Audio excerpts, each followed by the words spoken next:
শ্বশুর ফাদার, হ্যাঁ আপনি কি বিয়ে করেছেন? মহাজালা।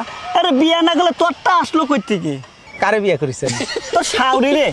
তো ঘরে ঘরে আত্মীয় হয়ে গেল না, বাইরে বিয়ে করলে তো একটা নতুন আত্মীয় বাড়তো।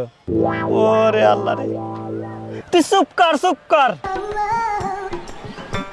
শ্বশুর ফাদার, হ্যাঁ এই যে এত বড় নদী, হ্যাঁ ওই যে দেখি বিল, হ্যাঁ। কিরা কাটিছিল? তোর বাপ কাটিছিল।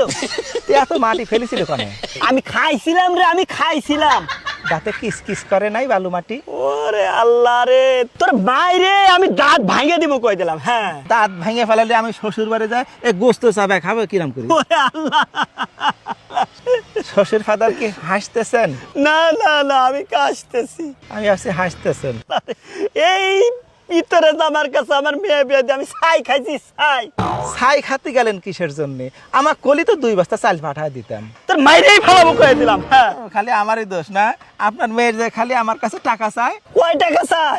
কয় টাকা চায়? আজ 1000, কাল 2000, পরশু 10,000 টাকা চাতে চাতে আমার ফকির বানা ফেলা দিল। ওরে আমার মেয়ে এত টাকা দিয়ে করে কি? আমি কেমনে কব?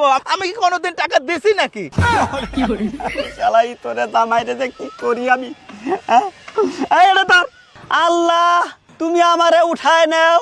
দেশের শ্বশুর সমাজেরে বলি, মেয়েকে বিয়ে দেওয়ার আগে জামাইয়ের সাথে মেয়ের মানাই কিনা, জামাই বুকা কিনা, এই সব কিছু দেখে তারপরে তোমরা তোমাদের মেয়েরে বিয়ে দিও। শ্বশুর ফাদার কি যাত্রা করতেছেন?